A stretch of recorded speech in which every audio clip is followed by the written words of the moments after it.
What's up, guys? Tommy Carrigan with Tommy Untamed. We've got an incredible guest today. Show starts right now.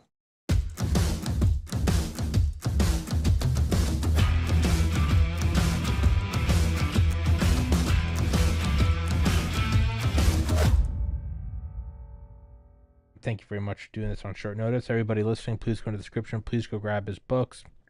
You've been on here for them. I actually have a copy of one of your books back behind me. Your Twitter's in the description.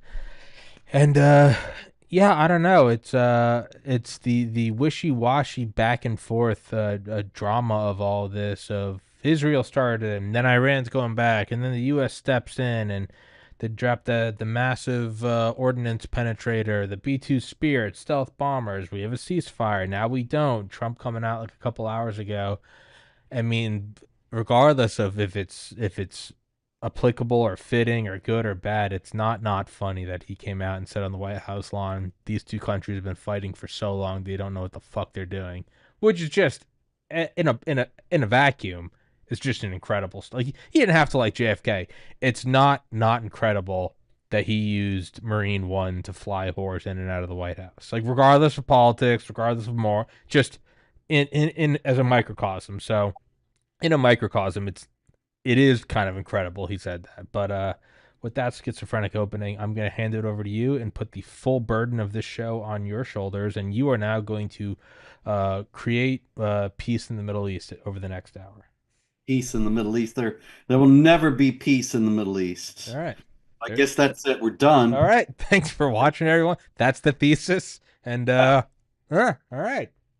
No, look, it's true. Actually, you got a good point because this is the thing people don't get. There will never be peace in the Middle East. That is a true statement. If I've ever said anything true, that is truer.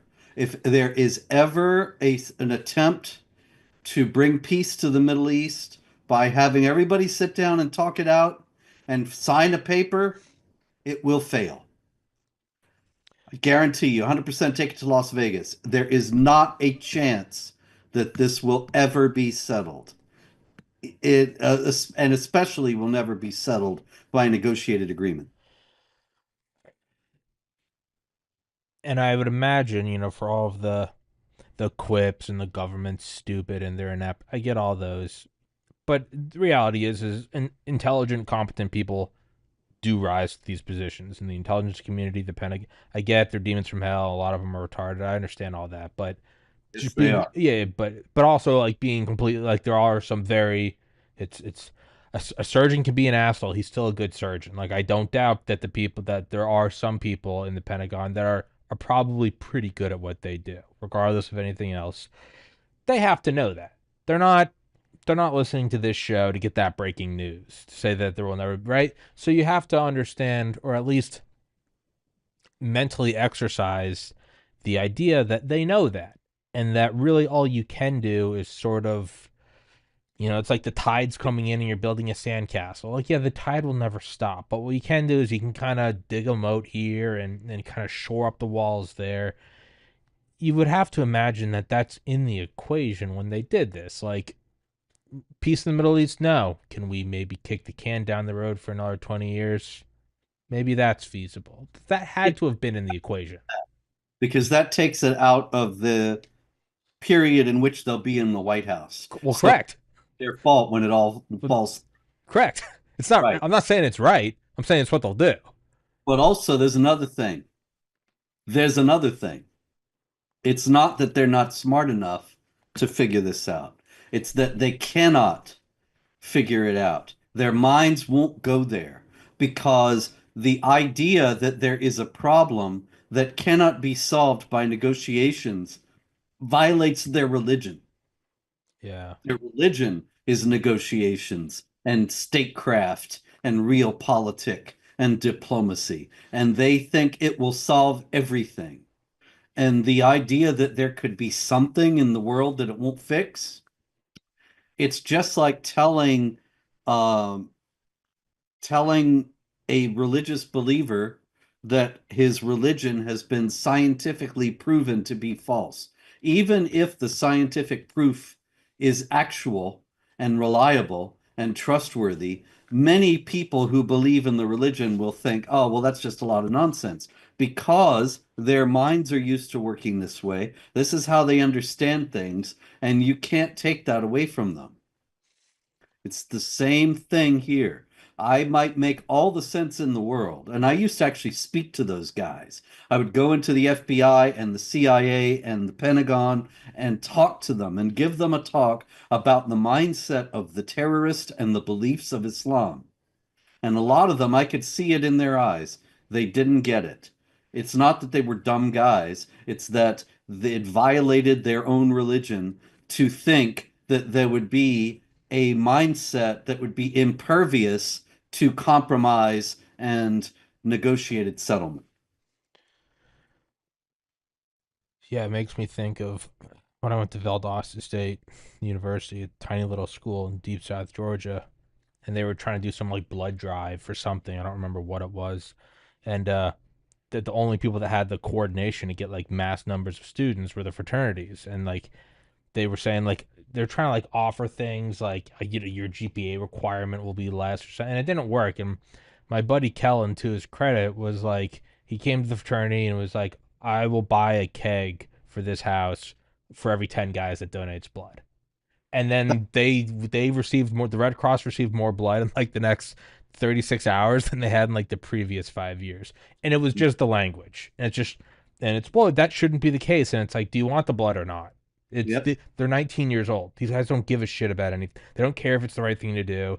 They want pussy and they want alcohol. And they made the deal and it worked. So there you you go. you then have to extrapolate it to now and go, well, how badly do they want the deal? At a certain They don't point, care. They don't want it. because they're out in a couple years. Well, they want the deal, but the jihadis don't want the deal, because God told them that they have to keep fighting and they will never lose. And if they set back now, like Iran, they just will regroup and fight again later. They never give up, they never surrender, they never come to a new way of thinking. So the thing about it is you got those guys on the one hand, and on the other hand, you got State Department dweebs who think we can bring everybody to the table, like John Kerry, and everything will be settled by uh, interlocking self-interests. And this is not how their minds work, and they can't fathom that there might be somebody whose mind just don't work that way and is not interested in self-interest. I don't think I clarified myself correctly. I know the jihadis don't want the deal. My point is so eventually somebody in that Red Cross group was like, hey, this I understand what this guy wants and we're gonna get it done. What I mean Mhm. is, so eventually someone has to look at this and go, hey, listen, everything you're saying, they don't want this deal. They're not going to sit down at a big oak table and we all sign a paper. What they understand is unimaginable violence. Yes, That and is that what the entire bombing campaign on those three nuclear sites? What is that Trump kind of the Red Cross guy going, hey, they're not going to listen to us. They understand one language and one language only. And that's not a band-aid that solves it. What it does do is it solves it for a little bit. Do you think that's right. do you think that's what the attempt was, at least by Trump? Yeah, but then Trump gives me whiplash because he turns around Oh, I, then. I hate him one minute and I love him the next day. Yeah, exactly. And so uh, then he says, okay, ceasefire, war's over, everybody stop. Great. Okay. Fabulous. Except, does he really understand what he's dealing with? The Islamic Republic is not going to stop. They're not going to give up the idea of death to Israel and death to America. They live on that. That's what they're built for. That's what they want to bring about. Even Khamenei said, death to America is not just a slogan, it's a policy. Yeah. It's it's the fundamental goal of their regime. So, what does he think now, the president? That they're just going to that they've been pulverized, so they're going to say, "Hey, maybe we better stop, or we'll get pulverized again." That's Western thinking. Yeah. They don't think that way. They think, "Okay, Allah's testing us now, and if we show that we're tough as nails and keep on fighting through the test, then we're going to get even more virgins in paradise." And it wouldn't be as delusional by the State Department and the Pentagon if, let's say, the Middle East was also created in 1776. And you're looking at both of them, and like North Korea and South Korea, you're like, hey, man, our system's clearly better. Like we've built, built New York and the space station and went to the moon, and we will eventually, through force, put this infrastructure of life over them. They've been around for thousands of years, and in the evolutionary biology sense, evolutionary biology doesn't care about what is the smartest or the fittest or the strongest. Evolutionary biology cares about what persists.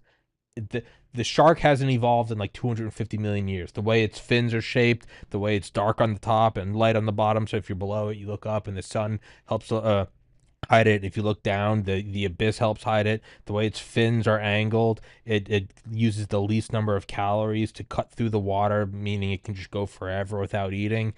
It doesn't care that the shark, doesn't have a hit platinum single or can paint. It's all about, can you that's just all DNA replication is. Mhm. So it doesn't care about, like, well, we have the iPhone and fiber optics. The Middle East, like it or not, it persists. Mhm. That is why I have kind of no hope. Is like, yeah, they don't care what the GDP is. They That's don't. right. Remember, I'm an old man now. I remember before you were born, Sonny, I remember doing this and telling people about Islam and jihad, and they would say, "Oh, that's all right." As soon as they see MTV, as soon as they hear Michael Jackson, they're gonna come around to our way of life. Well, actually, there was a guy, Charles Glass, who was a I forget what he was, but he was an American anyway, and he was kidnapped by Hezbollah in Lebanon. And he said that his captors would, they were playing Michael Jackson records, and they said stuff like to him like, "Hey, do you think American girls would find me attractive?" and stuff like that while they're holding AKs on him and shouting Allahu Akbar. So they were totally bought into the global pop culture, and it didn't make them stop being jihadis for a second. Yeah, yeah. I mean, it's not that mindset might have kind of worked with like the Soviet Union because, I mean, they looked like us. It's a bunch of white guys. Like, you can kind of maybe see the translation. Yeah, I don't think that applies. And so the question eventually arises, then how do you deal with it? There's only really one way to deal with it, and it's not a great answer. It's thermonuclear weapons. You just erase the area. Well, you know what else though? DNA replication.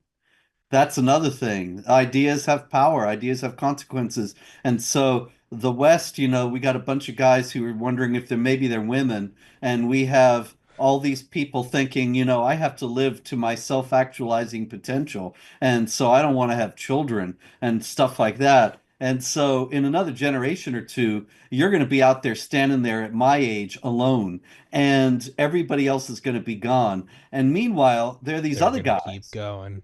your age who are thinking, okay, should I marry a fourth wife or stick with the third for a while, the first three for a while? And how many children do you think I'll be able to have? 25, or maybe I should try to hit 50. And so who's going to inherit That the world? that's and that's accurate. Like, it doesn't matter how noble or progressed or what our, how many nanometers we can fit onto a semiconductor or get a semiconductor into. If they're just pumping out like, hey, what do you, well, they don't have food and water and everything, there's just bombs going off. Like, yeah, but if you have 50 kids, you lose 40 and you're still in the top 0.1 percentile equivalent of like Western families, like 10 kids. It kind of never ends. And then the more cynical part of me, not that this has been a cheery conversation thus far, but the more cynical part of me goes, we know exactly what that is, and war is good for business, and we're just gonna keep this churning thing going. They also happen to sit on a bunch of oil that we still need right now. Yeah, I think kind of like through the looking glass is there.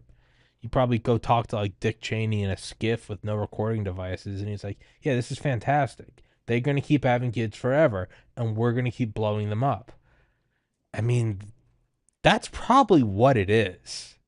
Like, that's the fact that it kind of gets uneasy when you think about that tells you that's probably what it is, which is Maybe. so beyond evil. Yeah.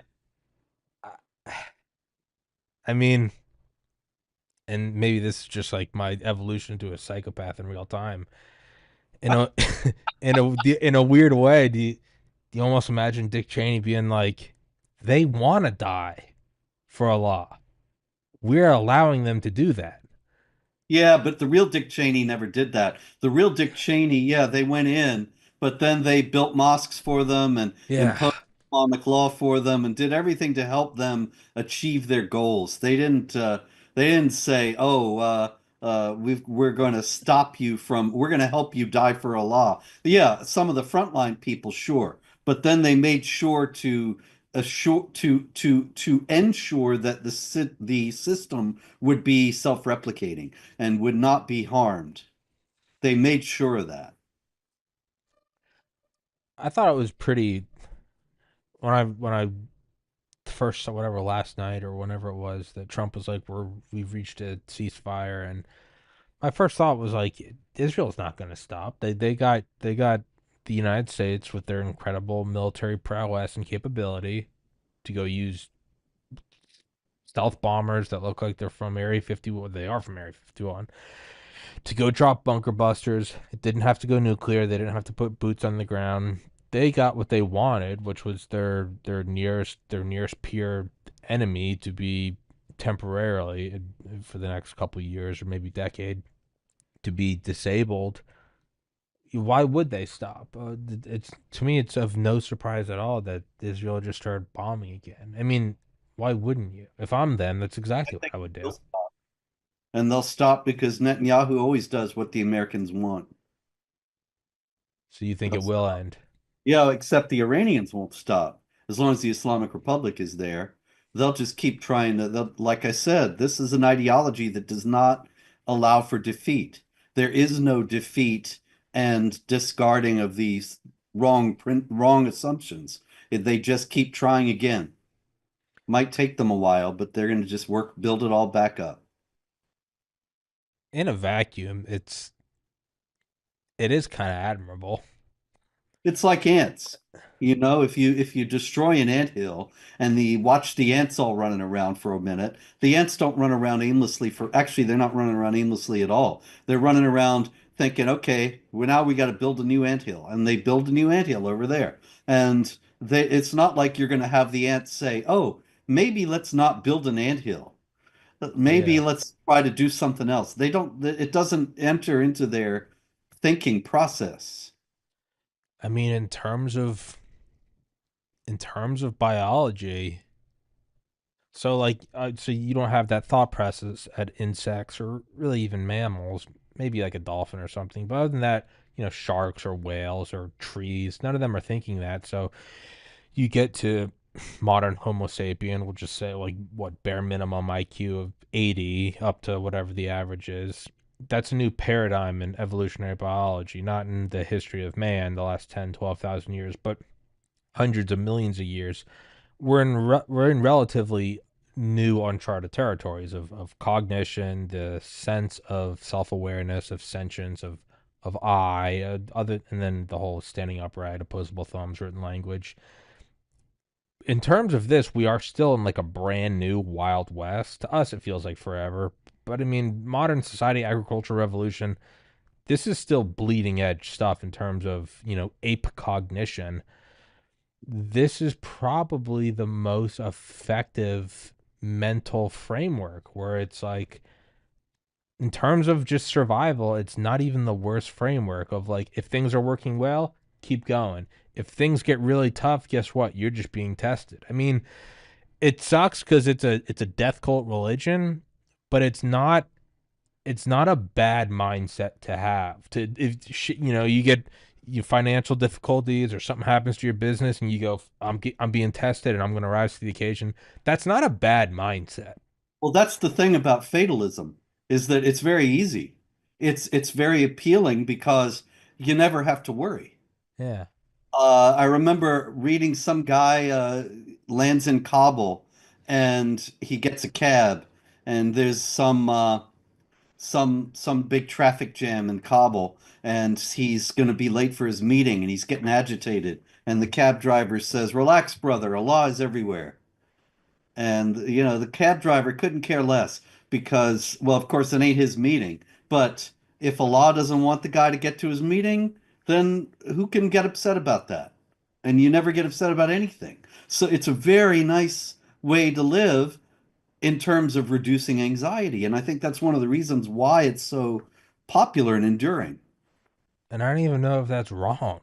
Like, I don't, Oh, you there and I you are go. accidentally converting my entire audience. But like, I mean, but I mean, in terms of like day to day, man, I mean, it's not the issue comes down to like I never have any issue with anyone's own personal philosophy as long as it doesn't result in the imposition of your will on someone else, which is a big Venn diagram error here because hey, there's a very big imposition of will. It's a fundamental trait. Yes. So the ideology made the cab driver say, "Relax, Allah is everywhere," also leads him to Cutting your stone head off. showing their hair and cutting off hands of people that are suspected of theft and the whole nine yards. It's the yeah, it presents itself as like a form of Buddhism where it's like you just ride in the wave, man, and then but then the other side is like and use a dull knife, and it's like, well, that's not good. I mean, then how does it does this just is the very fact that there is no because what you're saying, mate, China, like you can still, I imagine, to some you can probably like negotiate with China. They like cities and glass skyscrapers and phones and space program. You can kind of see eye to eye on that. I mean, they want to Yep. be the hegemon, which I don't blame them. It's good being the hegemon, but you can kind of see eye to eye to them. Does the rest of the world just keep on a long enough timeline? Does the rest of the world just keep evolving to the point where eventually? Because right now we're in a spot where if you look at it through biology, you would say the Middle East is the most evolutionarily fit. It keeps going. Is the timeline maybe not long enough? Then do you have to give it another 100 years to where you have interplanetary outposts or whatever to where you can then look back on it and say, no, that's just like a weird zoo where we just keep them there. Is that is that it's been going for a couple thousand years? Is it just gonna kind of keep going for a couple thousand? Tell you something. In 2018, I wrote a book, The History of Jihad, and it's maybe I used to say it's the best book I wrote, and I think maybe it is. And it was 1400 it is 1400 years of Muslims fighting non-Muslims, conquering them and taking new lands. And then they conquer more and take more lands. And it's 1400 years of inexorable advance. And only a couple times were they set back. Most of the time, they were more tenacious, like we were talking about at the beginning. They would never give up. They never accepted defeat. They never said, "Okay, let's change our way of thinking here and adopt new principles because these aren't working." They always just keep going, and so they win. And it was a very depressing book to write because I thought I saw it when I wrote it. These people just keep coming. They're not going to give up, and nobody on our side has any idea. And they think, "Oh, we'll just sit down and talk to them about it, or we'll give them iPhones and everything will be okay." Heaven's Harvest Prepper Food, 72 servings per pail, 25 years shelf life. I've had the owner Clayton on the show before. He's a God-fearing, America-loving patriot. Get one of these, get a couple of them, throw them in your basement. It's good to have it, not need it, than to need it and not have it. If you don't want to do that, you can get their seeds. You can plant your own garden, so you don't even have to keep buying them. You can just get the goods and start your own, or you can even get freeze-dried fruits and vegetables like bananas, apples, strawberries, and raspberries. They support the show. It's an honest product. It's a good safety measure to have, and they keep my show free for you. So I'd implore you guys to please go to heavensharvest.com, use the link in the description, promo code TPC. Axios Fitness Coaching is a premium resource for holistic strength and conditioning services. Axios is best known for the Training Club, capital T, capital C, an exclusive community that prioritizes accountability, technique, diet, and nutrition. Everything you need to do to take action against the decay of the modern world. Whether you're looking to improve your physique, build strength, or just take care of your health and fitness, Axios will provide you with the solution that is effective and simple to execute.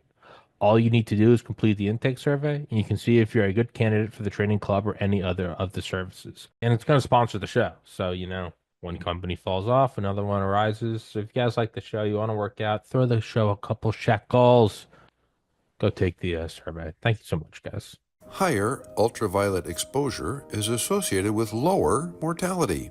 The United Kingdom is a high latitude and low sunlight country. Researchers there collected data on over 360,000 participants in a study of UV exposure via solarium use. When compared with non-users, solarium users had 15% risk lowered of all-cause mortality, 23% lower risk of cardiovascular mortality, 14% lower risk of cancer mortality, and a 12% lower risk of non-cardiovascular, non-cancer mortality. In other words, all other causes. Quoting the researchers, our study adds to the growing evidence that the benefits of UV exposure outweigh the risks in low sunlight environments. A link to the original publication is available in the box below the video. Get some UV light this winter. Immerse yourself in the tranquility of the blue. Visit a Blue Room soon. www.blueroom.com.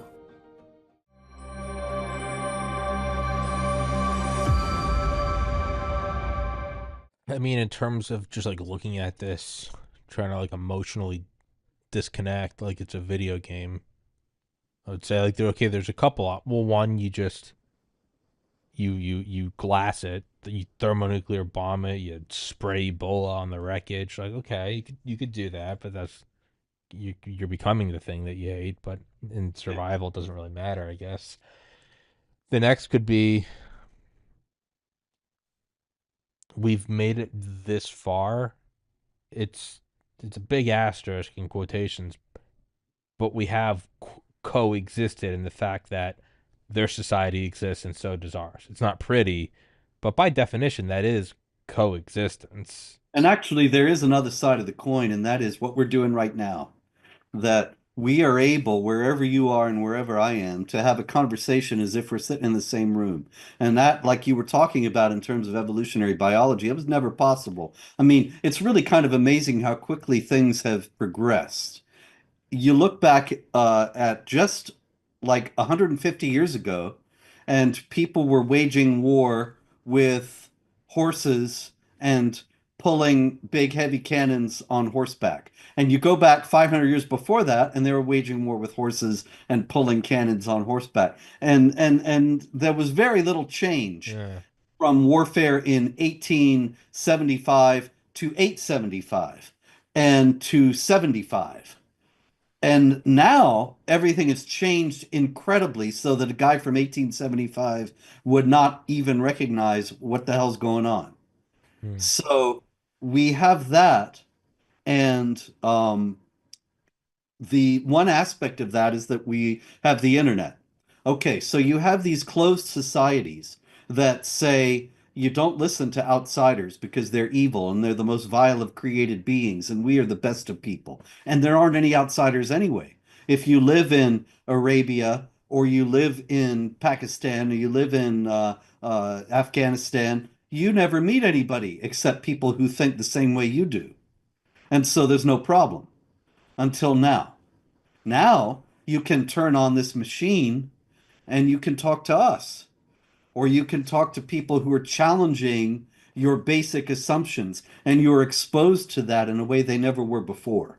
And so while they have a poison pill that will ultimately destroy the West also has a poison pill that will ultimately destroy them. Which one will win? I don't know. The rate of change for the rest of the world kind of doesn't matter. It's like, yeah, sure, because the difference between 1875 and 1975 is, worlds apart. Civil War to, fighter jets and bombers and satellites in the 1975, 2000, 2000, 2025. But Russia, China, India, Pakistan, Japan, they're all also increasing at roughly the same kind of breakneck, increased exponential, recursive, self-improving rate. Hmm. It seems like the Middle East is not. It might be a case of like the exponential hockey stick curves. You'd say, okay, well, it's increasing exponentially here, and DARPA and Northrop Grumman, they're getting better and faster. And it's like, but so are China and the Soviet Union. So if we're all moving at breakneck speeds, none of us are. But the very mindset which you just discussed says that the Middle East, if ever, won't hit the breakneck speed, let alone at the same time as us. Well, what's the importance then? So we hit it, and then eventually they hit it. Well, as the rate of increase goes faster and faster and faster, the difference between 2025 America and 2075 America might be so far advanced that it's not the same as being 50 years ahead. It might be 2025 America versus, 500 BC Syria.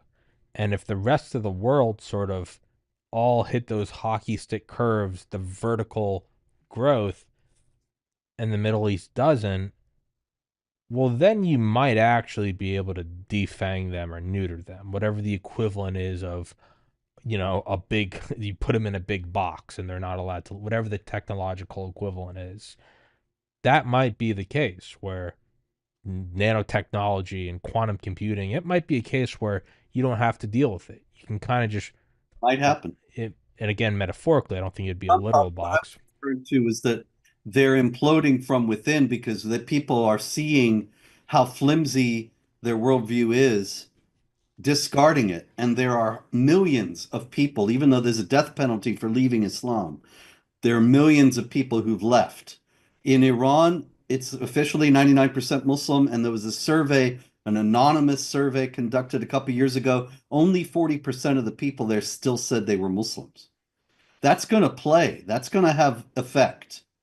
And already it shows in the fact that they hate the regime there and they want it gone. And they had a chance to get it gone until Trump stopped them all this morning. But the idea that they can just keep going on and overwhelm the rest of us as they did for 1400 years is severely challenged by the internal difficulties that they're facing because of the ease of transmitting information and unprecedented challenges to their worldview. It's kind of it's kind of like the jock or the bully in high school, getting all the chicks, and it doesn't matter how smart someone is or how, it's like ultimately it doesn't matter because he's taller, he's got a square jaw, and he's on the football team, and he can't really fight it. And in those 4 years, it seems like eternity. You go in high school at 50, it's like 25% of your life. It seems like eternity. But then I now look at like 34. I've been out of college for 12 years, and you can see the tables completely turn. The friends who are actually good people, and then also went on to become doctors and lawyers, they all have like a wife and kids and a home, and the jocks are still kind of in the equivalent of they peaked. And it might be that for 1400 years we've been in the 4 years where it just seems like eternity. Like it'll never change. On a long enough timeline, you might start to look back at it the same way you look back at high school. You go, yeah, that did kind of suck, but everyone else surpassed them. It might just be something that, and it feels like forever right now because it's 1400 years. You're like, Jesus, that's 5, 7 times the length of the United States. Yep. And a long enough timeline, you might look, and it might even be a thing where you contact other civilizations and they're like, oh yeah, you got the Islam thing. No, we have something to quit. They're just fucking nuts, man. They're like, what happens? Well, eventually you put them in this like weird force field box and you become interplanetary. Like, oh, okay, like that might be part of it. Like it might be. And honestly, in terms of like meta biology, systems of systems, it might not even be a bad thing. It's like it's stimulating your immune response. How do you deal with a fucking crazy subset? That's You know, a good point.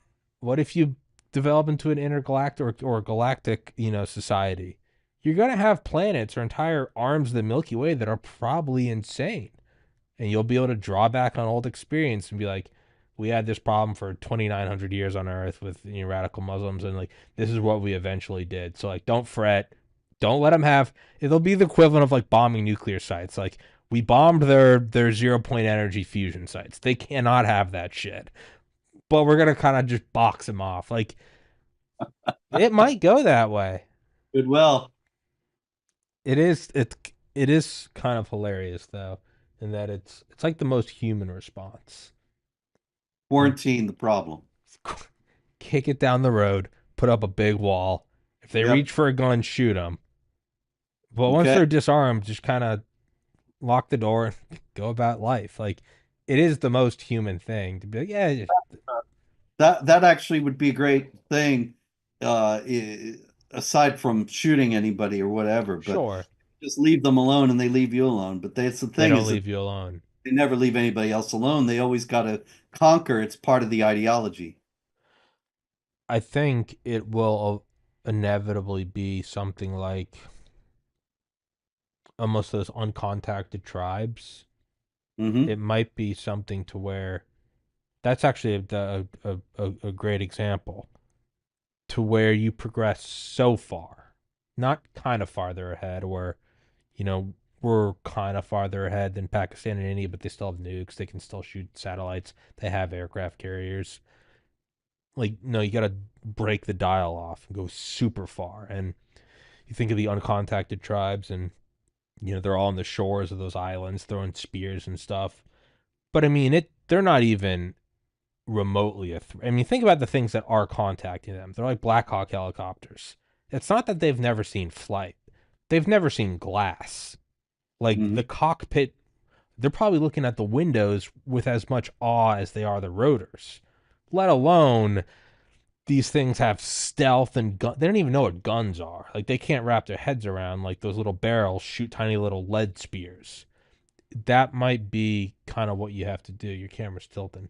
That might kind of be what you have to do is you just progress so far. I mean, how often do we have some international discussion about uncontacted tribes? Been a while. They're like YouTube shorts where you go, that's interesting. I'm gonna text that to a friend. Look at this. But that's all it is. Yeah. There's no like, well, what are we gonna do with the people on that island? It's not. It's a They're not. novelty. They would just be happy to be left alone. So I'm happy to oblige them. Now you do have some retarded people that go there and try to proselytize. They Yeah, I ba- know that guy. I remember there was somebody very famous case where they cooked him and ate him, didn't they? yeah, Rockefeller, maybe. maybe, but you get what you deserve. Well, That's yeah, no, Darwinian. I mean, I don't. It's not great that they killed some, but at the same time, it's like that was the only threat. Like mhm, you went to them and walked on the island. They yeah, are eternally marooned by thousands of miles of ocean. Just leave them there. I think that's probably the only. I mean, other than just outright killing them all, which you could do, you probably could do with like a gene dependent bioweapon. not happening. Not happening. Also, there are ethical considerations. Well, there no, and I'm with you. No, I'm with you because I mean, at a certain point, what do you become worse if we eradicated them? It's like you killed more than they ever killed. Like there's kind of the whole stare into the abyss and it stares back. I think the most likely outcome is that no, there never will be peace in the same way that we don't have peace with uncontacted tribes. Mhm. You don't need to. They're just, you wall them off. God bless. Okay, I don't know. it's okay with me. Yeah. Me too. I If don't they really. could be, if there could be some kind of a metaphorical wall, there's not going to be a physical one. There are already plenty here. No, Uh, it won't. It won't be. It's definitely metaphorical. It won't be an actual wall. In the yes, it's not going to be. It's also running up against the problem that the Western leaders do not have the knowledge that this is a threat or the will to deal with such a threat. And so it's not going to be dealt with until you have until no. it's probably too late, until it's unmistakable to everyone. And then it'll be so far advanced that it won't be capable of any kind of resolution. Well, I think there's an intermediary step where it's a September 11th or it's an October 7th to where they. It's not like they came and it was a simultaneous nuclear bomb on every city in the United States. It was an admitted black eye, but Yeah, it didn't really work out that well for them. I mean, it worked great for them. Are you kidding? It was an immense victory. September 11th? yeah. Look, I was just looking at pure scoreboard: 7,500 U.S. deaths to like 5 million. okay. New York City got hit. Everybody gets all excited and they fight two wars that were wrongly Yeah, conceived against the wrong enemies, yeah. and they screw them up. And 20, what is it? 4 years later, they're just about to elect a jihadi mayor of New York. So who won? Touche, touche. See, now you start to now you start getting into like the fun house of mirrors of like, so what do you do? The people are not going to support an outright, like you said, ethical concern of either a specific, tailored bioweapon or just glassing it from orbit. But you also can't wait till it's such an issue that there's no fighting it. Yep. At what point do you go, all right, well, let 9/11 happen. Show the people what they really are. Well, it did happen. And now you got most people, at least on Twitter and everything, saying, oh, it was the Jews. It was an inside That's a job. fair point. And so, nobody still knows what, and people like Candace Owens say, oh, yeah, people were telling me after 9/11 that all Muslims were terrorists. Nobody was telling her that after 9/11 She's because younger than nobody me. said anywhere ever. Nobody was ever saying all Muslims were terrorists. But I'll tell you what did happen after 9/11. Anybody who said, well, there are teachings of Islam that give rise to terrorism, they were shut down. I was one Yeah, of like them. you were Yeah. kicked out of these Told we agencies. were we were hate-mongering, bigoted Islamophobes, and nobody ever wanted to hear it. And now it's upon us, and nobody knows it, nobody's aware of it, and they've all been taught that it's all wrong to hear about it. It's Islamophobic. How much of this, and there's no right or wrong answer, how much of this equation is influenced by the fact that they do just ironically sit on top of 100 trillion cubic miles of oil? Well, that makes them rich. See, I'll tell you something else. I wrote a book. It's not going to be out. It frustrates me because I write a book, I want it out the next day. But the publisher says, oh, no, you have to let your other ones sell for a little bit. People will get tired. And so I got one coming out in November. And then this one that I'm talking about will be out in like March or April. But it's all done. And it's called The Tragedy of Islam. It's not even at Amazon yet. It will be soon, I think. They tell me it'll be there in July. But anyway, the thing is, in this book, one of the main things I say is that Islam is bad for societies and bad for individuals. And the bad for societies part is that it doesn't have any energy of its own. It doesn't have any work ethic. It doesn't say that it's good to work like Christianity does, that God blesses the fruits of the work of your hands and stuff like that. There's no idea of that in Islam. The idea of in Islam is it's kind of a dishonor to work because it's really the thing the slaves ought to do. Hmm. The non-Muslims who you have reduced to dhimmi status. And so Islam is kind of like a shark. It has to keep moving and conquering new lands so that it creates a new people reduced to dhimmi status who will support the Muslims. And It's without this, it goes into decline. The Ottoman Empire, once the Jews and Christians were too poor to sustain the empire at the height that it had attained, the empire started to go into decline. The Muslims didn't say, "Oh, we better get to work and start working hard and have a work ethic." They just got had less money because the Jews and Christians could pay less taxes. So Yeah, it doesn't. they have to go out and conquer a new group that still has money so that they can keep on living at the style to which they have become accustomed. So anyway, the point is the oil, they struck oil, and that changed everything because the Islamic societies were impoverished. And they were impoverished because of these things I'm talking about. They didn't have dhimmis, the Jews and Christians working for them, and they didn't have a work ethic, and so they weren't working for themselves. So they were all third-rate, third world countries, and then they struck oil. And now they have all these billions and trillions of dollars, and what are they spending it on? Getting the shark going again. Yeah.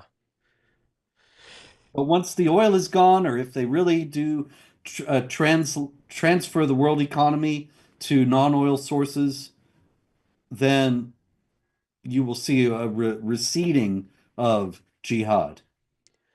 Yeah, it seems like Dubai is like best case scenario. That's not even a great case. It's where you Mhm. take all that wealth and you build some mirror of the West. But it's without the good stuff. You're not allowed to have alcohol, so it's like that's like 90% of Vegas. Is like all this Yeah, stuff is fun when you're so drunk your IQ is halved. yeah. They have all this stuff and like, but no alcohol. It's like, dude, what are we? Spring break sucks. No one actually likes the beach. It's Actually, just play this slot machine. yeah, exactly. Yeah, but so it's Dubai is like best case. But I was thinking, um, 'cause I read this article last summer, and it's still the most interesting thing I think I've read in years by a young guy named Leopold Aschenbrenner, and it's just called Situational Awareness, and it's like a couple hour read about kind of the coming, and it's less about the actualization of AGI. You know, people immediately start frothing at the mouth. It's AGI will become self-aware, and it's not even about that. It's about the pursuit of it. When the pursuit is real, regardless of what the outcome is. And the huge bottleneck, well, the big one is semiconductors, and Biden, to his credit, which I don't like saying, but the CHIPS Act, and he brought a lot of that fabrication capability back to the United States, so it's not entirely bottlenecked in Taiwan, and we produce some, but Taiwan's ability is the really small stuff. Well, we brought a lot of that back here with in partnership with TSMC. Okay, that's a big bottleneck that's been removed. The next biggest one though is just power generation. So a lot of these things are just giant clusters of 10,000, 50,000, 100,000, a million GPUs. Well, if you have the fabrication capabilities, that means you're not entirely dependent on Taiwan, okay? You have the innovation of the capital, United States, China, okay? You have these two big capital rich behemoths. The next big thing, and it's not nothing, is power generation. Can you run this stuff? And the I think Microsoft did it, and I think Amazon did it. I don't think they're allowed to openly purchase this stuff, but they've essentially bought every watt of power from like these different nuclear reactors, which is unheard of because that's the only uninterruptible thing that can quench the thirst of these farms that are growing roughly an order of magnitude every year, which outpaces even like the technological increase we were talking about. This shit's crazy. I'll send you the article, and Mhm. it's all back. You can look. It's not pie in this. You look it up, and it's like a tiny article without a lot of hits. It's like Amazon buys all the acres surrounding an Illinois nuclear power plant. You're like Jesus Christ, and then, like Microsoft does it, and then XAI, which owns X now, does it, and then you look at I think it was Stargate. Was that the first thing Trump signed? Like the first day, and it was a $500 billion thing. And it's not actual U.S. government funding. What it is the rapid slashing of regulations that impede the construction of new nuclear power plants. So the point of me saying all of this is we are seeing, I think even today, the governor of New York came out and said that New York wants to build its first new power plant in like 30 years. this stuff is all happening, and it's not because climate or any of that shit. It's in the most human thing. It's like we need this to fund AGI so we can use AGI to beat everyone over the fucking head. Like it's the most human thing. It's the new Manhattan Project, but nonetheless, it's promises of power and wealth. All of that to say, this might inadvertently and unintentionally be the thing that kind of weans us off of fossil fuels, not for any other reason or any other no more foreign wars or it's bad for the none of that. It's you and I have talked about this. The Yeah. satanic fucks that run the world, they don't want you to use fossil fuels because they want you to die. So it's Right. not even the satanic reasoning. It's a different one. It's like, no, we just want AGI. Hmm. That might be that pulls out that oil wealth from this backwards, shitty shark mentality that you're talking about. Yeah. And it could be that also it's like, okay, so the shark's going to continue then. Well, this might be the beginning of the uncontacted tribe uh, Hmm. development, where with AGI, not only are you no longer dependent on them for kilowatts via fossil fuel, but it's also the construction of the metaphorical box, which is just leaving them in the dust. So it seems unintentional, but that might be the thing that kind of and Russia's doing it and China's doing it with their building power plants for the same reason to fund these GPU and CPU clusters. Well, that also removes any need of Iran as, well, why do Russia trying to keep them? Well, they like having them around because they have a ton of fucking oil. If you move away from all of that, they might really just be like an unattractive. It's like, so what do they have then if they no longer have the upper hand with energy? Nothing. They're fucking really annoying. They chop people's heads off and they fuck goats. Like you kind of don't want to be around you. I I don't know. That might be the like I inadvertent think way we kind of just depart from them. it could happen. So I don't know. That's my thesis. Okay. All right. Well, we're coming up on an hour, so we'll wrap it up. You never started a podcast. I think I had harassed you and tried to No, get you to a couple of years ago. everything always happens. I don't know. Yeah, no. I got close. So I was trying to bully you into doing it, and you didn't give in to my fear pressure. So I don't Well, really. I know. I got I'm an antiquated tech in an antiquated technology because I just want to write books. Yeah. No, Nobody writes books anymore, you know. But uh, I'll tell you something else. In 100 years, nobody's going to have YouTube, and there won't be YouTube, and there won't be any records of YouTube. nope. It'll all be obliterated. But books, they'll still be around here and there. So I'm hoping maybe one of mine will be found in the rubble. Oh yeah, no, no. You will definitely outlast me. Well, there you go. Yeah. Write a book. That I'm aware of that. It'll. I kind of like it though. I kind of like knowing the ephemeral nature of literally everything I've ever said on this podcast will one day just be vaporized into ones and zeros. And Well, it's really all of us. It's not like, I mean, books is true. I like books and they last, but only a few of them last. yeah, How many best-selling authors from 1215 can you name? yeah, that's a good You know, point. there were big writers. I found I was recently looking for stuff about Winston Churchill, and I found that there was a popular novelist around the same time who was had the same name, Winston Churchill, and he was writing best-selling books, and people liked him. And who's ever heard of him now? There you go.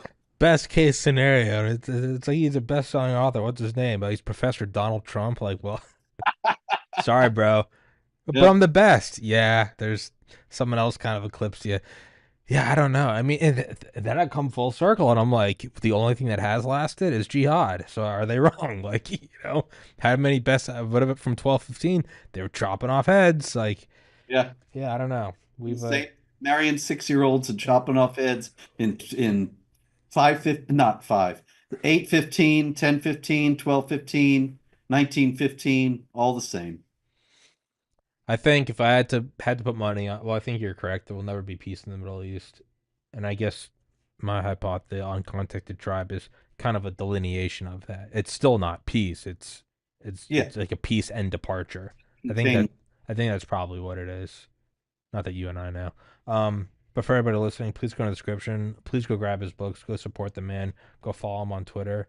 and I believe all your websites are in the description. So as always, man, appreciate your time. It's always a pleasure talking to you. I enjoy it, and Yeah, me too. all right, brother. Thank you so much, man. I'll text this to you tomorrow when it's up. Until next time, thank you so much, guys. Recording Thank you for stopped. watching. Take care, everybody. Peace.